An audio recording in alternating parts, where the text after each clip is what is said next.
जिस तरीके से आपके ऊपर डबवाली की जिम्मेवारी है, वहाँ की जनता ने आपको चुन के भेजा और वहीं जो है किसानों के समर्थन में आप आए दिन आवाज भी उठा रहे हैं।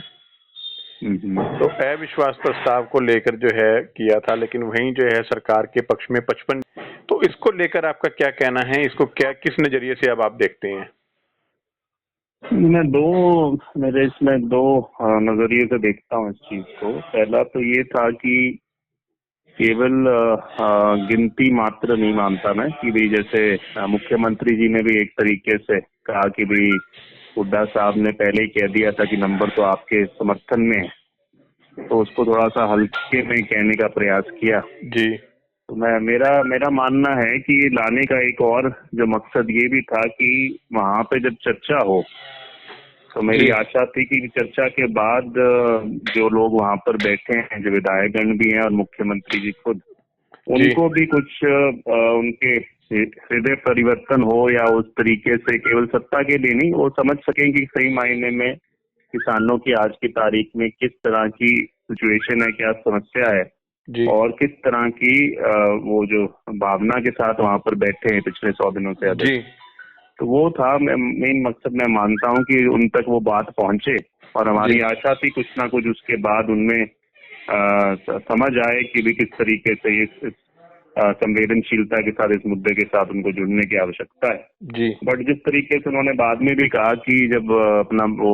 अभिभाषण और अपना जो बाद में पक्ष रख रहे थे, उसमें भी ये कहा कि भी आप ज्यादा बीच में आवाज वूज ना की, मैं अपनी बात रखना, और वो आप आवाज रखेंगे भी तो फिर भी मेरा जो विचार है वो बदलने वाले नहीं है। तो एक तरीके से उन्होंने दिखा दिया कि चाहे किसान या कोई भी विपक्ष भी अपनी बात रख रहा है, किसानों की मतलब विपक्ष तो एक माध्यम है जो किसानों की बात रख रहा है, उसके बावजूद सब कुछ जो है उन्होंने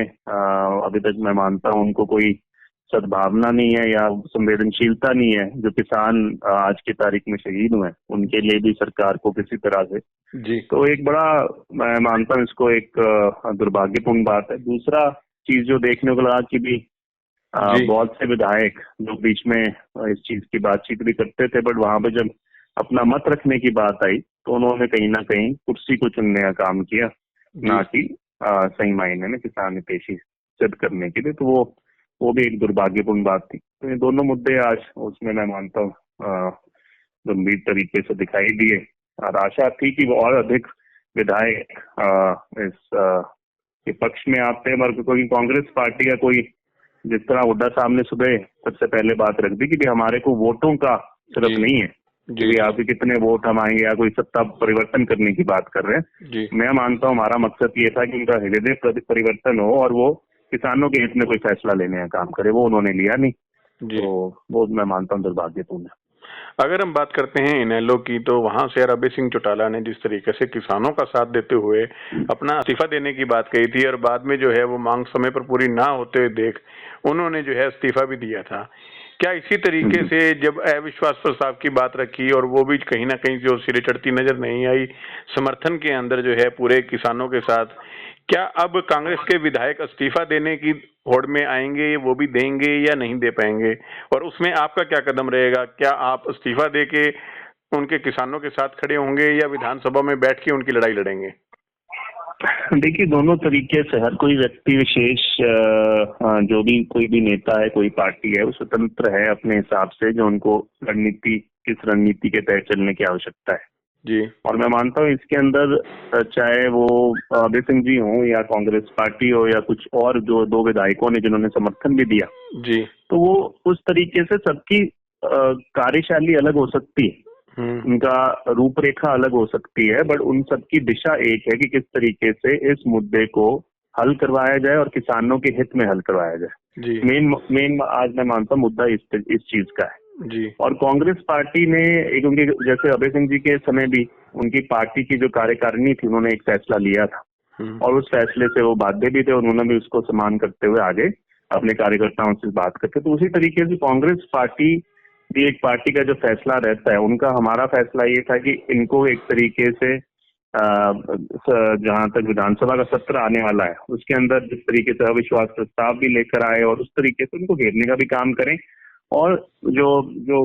विपक्ष की भूमिका होनी चाहिए उस विपक्ष की भूमिका को निभाने का काम करें। तो मैं मानता हूँ जिस तरीके से अब पार्टी आगे फैसला लेगी, निरंतर जो मैं मानता हूँ अभी बजट सेशन आएगा उसमें भी पुरजोर तरीके से मतलब बजट का जो रखा जाएगा और उसके बाद उस पर चर्चा होगी। मैं मानता हूँ उस पर भी कांग्रेस पार्टी अपना फिर से व्यू रखेगी और उसके बाद जैसे ये सेशन खत्म होता है तो क्या आगे का रूपरेखा रहेगी, पहलू रहेगी, वो मैं मानता हूँ सारी लीडरशिप कंबाइंड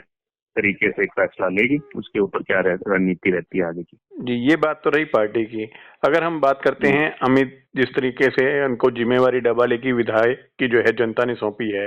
तो आपका क्या कदम रहेगा वहां से आने के बाद? अब किसानों के समर्थन में आपका किस तरीके से और आगे की क्या रणनीति रहेगी?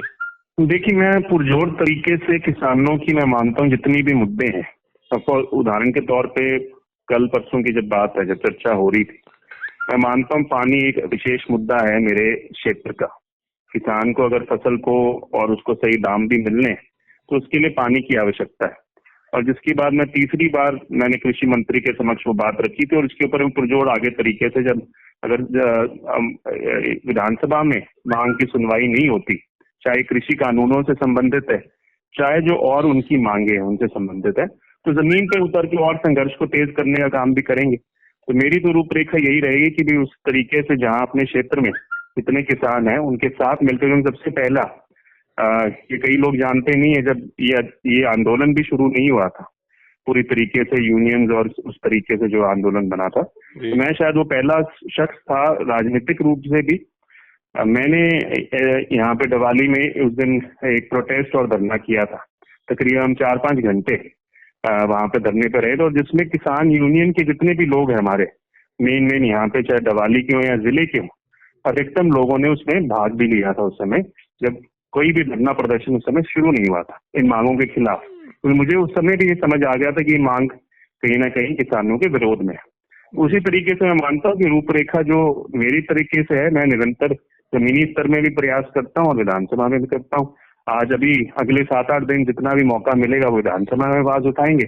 और उसके बाद नहीं अगर वहां पर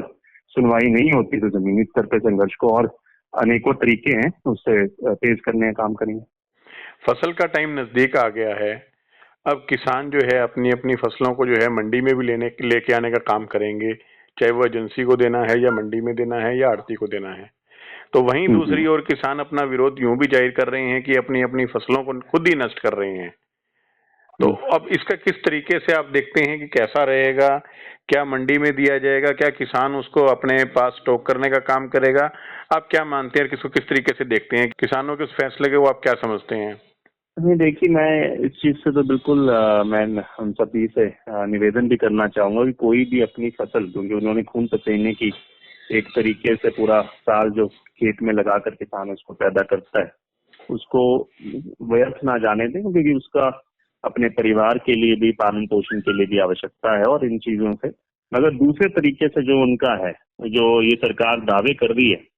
मैं मानता हूँ सबसे बड़ी आवश्यकता ये, क्योंकि विधानसभा में दावा करते हैं कि भी हम एक तो एमएसपी इन फसलों पर देने का काम करेंगे, दूसरा दावा करते हैं कि 2-2 दिनों के अंदर में ही सारा का सारा पैसा आपके खातों के अंदर आ जाएगा। तो मैं कहता हूँ कि ये जब प्रिक्योरमेंट का सीजन शुरू हो, एक तरीके से सरकार की पोल खोल करने का भी काम किसानों को और हम सबको मिलकर करना चाहिए। पिछली बार हमने किया था जब पहले कोरोना काल से पहले जब इन्होंने नया सिस्टम धारण किया प्रोक्योरमेंट का, और कई खामियां उनको सही दिखाई थी और ये जो दावे करते थे कि 2 या 3 दिन के अंदर में आम किसान के बैंक अकाउंट में, खातों में पैसा आ जाएगा, तकरीबन 3-3 महीने तक लोगों को पैसा नहीं मिला था और उसके लिए उनको बहाना मान के भी कोविड था, ये था, अब कह रहे हैं 2 या 3 दिन। तो ये पोल जो है उनकी पूरी तरीके से जब प्रोक्योरमेंट शुरू होगी तो खोलने का भी काम करेंगे, ताकि ये भी जग जाहिर हो जाए जो जिस तरीके का प्रोपेगेंडा ये विधानसभा में ये दोनों पार्टियां मिलकर करती हैं कि हम किसान हितैषी हैं, वो अपने आप ही जग जाहिर होगा। और इससे मैं मानता हूँ सबसे ज्यादा जो अपने आप ही जो उन्होंने भावना मुख्यमंत्री जी ने दिखाने का काम किया उस दिन, एक जो वो रोने लगे, दिखाने लगे कि भी हमें बड़ा दुख है कि विपक्ष की जो विधायिका हैं उनको किस तरीके से उसको उन्होंने कोशिश की, अगर उनको ये आंसू कभी भी अभी तक जो महिलाएं और हमारी जितनी भी मानता हूँ माताएं और बहनें बैठी हुई है बॉर्डर पे, उनके पास वहाँ उनके लिए नहीं आया कि भी 100 दिन तक वो कितनी परेशानी में वहां पर होंगे, या जिनके सही मायने में जिनके खुद के बच्चे या कोई परिवार का व्यक्ति वहां से वापस नहीं लौट सका, उसकी डेड बॉडी वापस गई होगी, उनके लिए उनकी कोई, मैं मानता हूँ अभी तक आंखों में आंसू नहीं आए। कि मैं इस चीज से सबसे ज्यादा प्रभावित हुआ कि ये इस जिस संवेदनहीनता से के साथ ये सरकार चल रही है, वो चीज मैं मानता हूँ बड़ी दुर्भाग्यपूर्ण है। 26 तारीख को भारत बंद का आह्वान किया जा रहा है, क्या समाधान निकल पाएगा इससे? नहीं, देखिए, एक मुहिम है, मैं मानता हूँ, और संघर्ष है। इस संघर्ष में सबसे बड़ी खूबी इस संघर्ष की रही है कि प्रजातांत्रिक तरीके से और सुख शांति के साथ संघर्ष को चलाया जा रहा है। बीच में जरूर मैं मानता हूँ कुछ ऐसे एलिमेंट्स, चाहे वो सरकार के निर्देश पे थे या क्या था, कि जिसमें उन्होंने डिस्टेबलाइज करने का काम किया कि इसकी छवि खराब हो। और अधिकतम समय जिस तरीके से संघर्ष चला है, तो उनको कंटिन्यू करने के लिए अलग अलग मैं मानता हूँ तरीके होते हैं। तो बारी बारी चाहे एक जुड़ाव बना रहे, अपनी आवाज को बुलंद करते रहें, तो उसके तरीके, और मैं मानता हूँ एक ये सभी के पास एक अधिकार है। वो जबरन तो कोई भारत बंद नहीं कर रहे। जब बंद हुआ, पिछली बार जब इन्होंने बंद का कॉल किया था, देखने वाली बात थी कि ना केवल किसान बल्कि जो शहर के अंदर ट्रेडर्स थे, जो दुकानदार थे, अधिकतम, मैं अपने एरिया की बात करता हूँ, 90% ने खुद अपनी दुकानें बंद की थी। तो ये पूरा समाज इनके समर्थन में है आज की तारीख में, और ये उनका जायज हक है कि वो अपनी बात मंगाए। मतलब अगर जरूरत तो ये होनी चाहिए थी कि सरकार इनको कटघरे में खड़ा करने का काम करते, मतलब सरकार को तो इतनी चिंता थी तो वो सही मायने में सरकार खुद इनके पास जाकर इनकी बातों का एक बार मानकर और दोबारा तरीके से चर्चा करने का काम करते। जी अमित जी, एक लास्ट में एक आखिरी सवाल कि जिस ये आंदोलन जब शुरू हुआ था, साथ में आड़ती एसोसिएशन भी जोर शोर से साथ नजर आ रही थी, चाहे वो टिकरी बॉर्डर पे सामान पहुंचाने की बात हो, उनकी आर्थिक सहायता करने की बात हो, या किसी भी तरह से सामग्री पहुंचाने की बात हो। लेकिन जहां बैठने की बात आती है, या अब अगर हम बात करते हैं रूटीन में, तो अब ये जो है आड़ती एसोसिएशन इतना फ्रंट में नजर नहीं आ रही। तो इसको आप किस नजरिए से देखते हैं, इसको कैसे मानते हैं? जबकि कहीं ना कहीं ये मंडियों में बंद होने की बात थी, तो उनकी भी लड़ाई जो है किसानों से पहले ये मंडी के आड़तियों की लड़ाई मानी जाती है। नहीं, बिल्कुल जरूर। देखिए, मेरी जो सोच इसमें है कि हर वर्ग का कंट्रीब्यूशन है, बट कंट्रीब्यूशन समय समय पे, जैसे पहली बार जब शुरुआत हुआ था ये आंदोलन, आप जानते हैं कि सबसे ज्यादा पहले पंजाब के लोगों की भागीदारी बनी, ये आंदोलन वहां से ज्यादा जोर पकड़ा। मर गया। तो उसके बाद 26 नवंबर की घटना हुई तो हरियाणा के जो हमारे किसान भाई हैं, उनका एक अहम भूमिका हुई। उसके बाद ये मिला जुला, खास करके जो जितने भी हमारे सिख भाई हैं वो चला रहे थे पहले ज्यादा। उसके बाद अलग अलग सिस्टम बने, और अब दूसरे लोग राजस्थान से हों, उत्तराखंड से हों, यूपी से, उन्होंने भी इसमें एक अहम भूमिका निभा रहे हैं।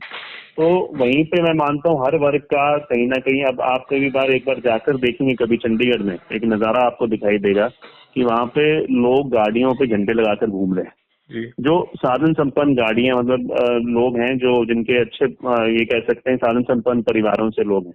तो वो भी ये काम है। तो इसमें हर वर्ग जुड़ा हुआ है, बट क्या है कि हर व्यक्ति, मैं मानता हूँ जैसे जैसे समय बीतता जाता है, किसी की भूमिका फ्रंट में हो जाती है, किसी की भूमिका बैक में हो जाती है। तो ये चलता जा रहा है। अब कभी कोई व्यक्ति ज्यादा आगे भूमिका में रहेगा, कभी कोई व्यक्ति, हर किसी का सपोर्ट अलग अलग तरीके से, कोई अपने गांव में रह के सपोर्ट कर रहा है, किस तरीके से राशन पहुंचाने की बात हो, कोई है व्यक्ति जो बॉर्डर पे बैठा दिखाई देगा आपको। तो मैं मानता हूँ हर किसी का, बट ये मुद्दा ऐसा है जिसका हर वर्ग के साथ जुड़ाव है आज की तारीख में। और जिस तरीके से किसान यूनियन वालों ने कभी घोषणा भी की है कि 13 अभी आने वाली 13 तारीख को नंदीग्राम में भी जाके एक महापंचायत होगी, तो ये दर्शाने की कोशिश है और कि किस तरीके से ये देशव्यापी आज की तारीख में एक आंदोलन बन गया।